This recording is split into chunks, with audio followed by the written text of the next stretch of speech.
Now, ladies and gentlemen, I take great pleasure in presenting to you our honored speaker. He's a former legislator, and he's fighting for our nation's freedom, Mr. Derek Skees.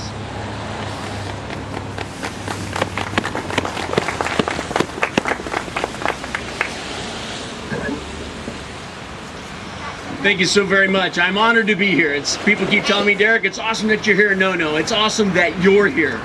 And I couldn't be more honored to be part of this. And as a preamble, I want to also echo what you just said, and I suggest you go one step further. The seminal event of my life was standing on the hill of Arlington and seeing the horrible price of freedom. And I challenge every one of you to make that pilgrimage if you really want to see what sacrifice means. That's where I would go. I'm a student of history, and I really love American histories.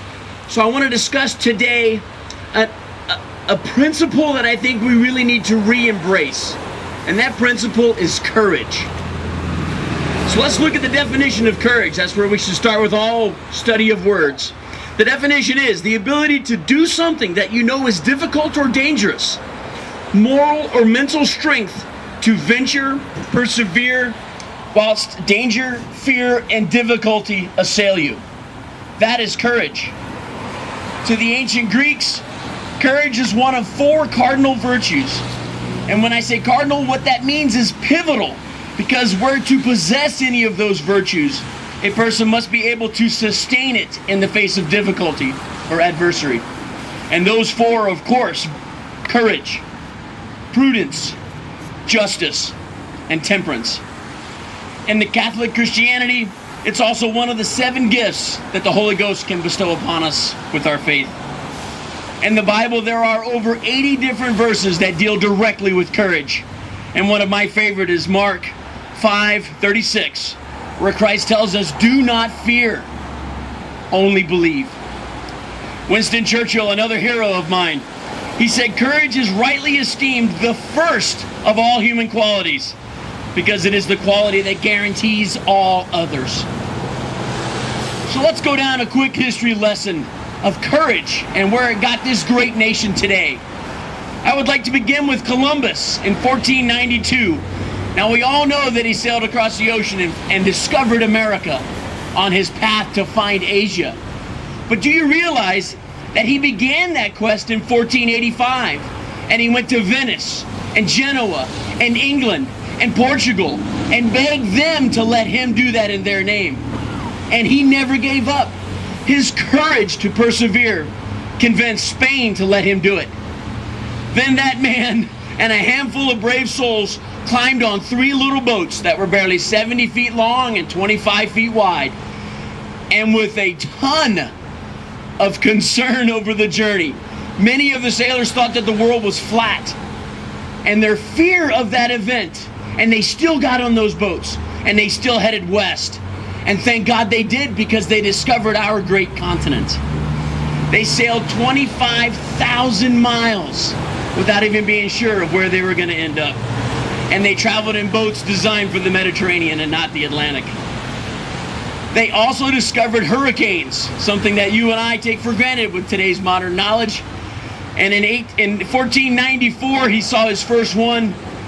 And in multiple trips that Columbus took, in 1502, they suffered the worst they ever experienced. Over 20 ships and 500 men were lost in one hurricane. And yet those guys continued to come to this great country, continued to strive. Where would modern history be today without that kind of courage? Let's jump to the Pilgrims in the Mayflower. We all know the story of Plymouth Rock and when they arrived. But do you know the story of what they had to go through just to get on the Mayflower? They began their separatist movements in 1586, and they did not arrive here until 1620. That's 34 years. Many of them that began the journey passed on due to old age before they could realize the dream. And their dream was freedom to worship, freedom to determine the outcome of them and their families. And they persevered due to courage and arrived here. And that first year, 102 got off the boat and 50% were dead by spring.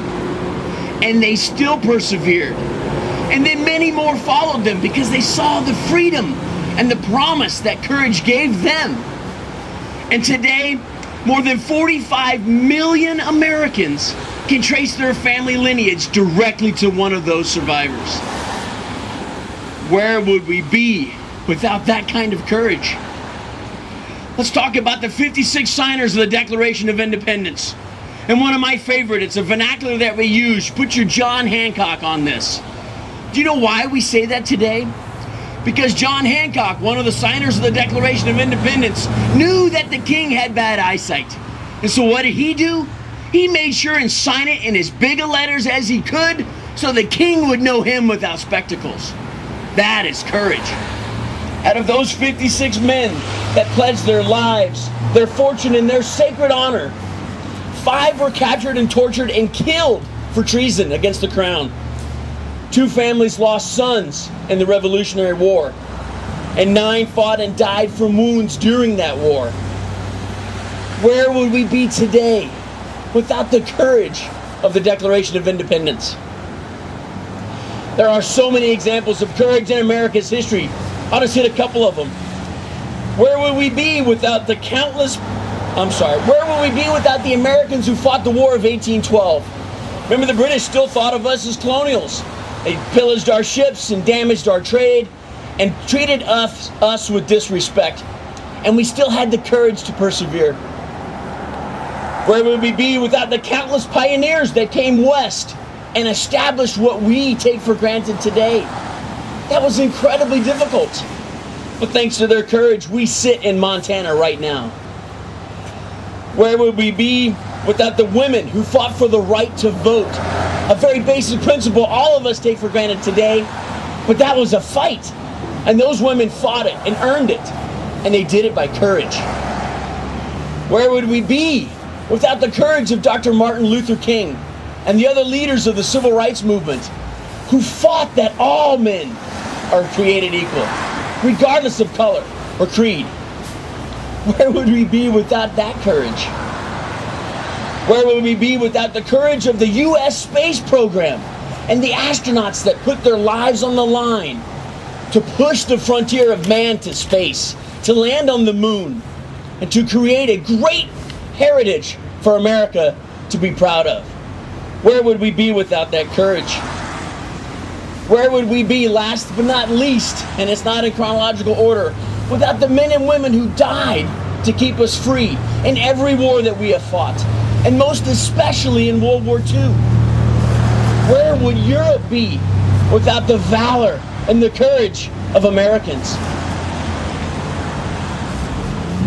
Today, we face many challenges, and they seem insurmountable to us in this generation. We see a degradation of our culture and our institutions. We see a decrease in personal freedoms compared to our forefathers. We have a decline in our standard of living and our current prosperity in the economy of today. We all suffer a national government unrestrained by the Constitution and their interpretation of it. And they do not listen to the concerns of us, the majority in Montana and America. I ask yourselves, did our ancestors face anything more insurmountable in the examples I gave you than what we feel today? The answer is no. It's relative to what we all face. And did they give up? And did they stop?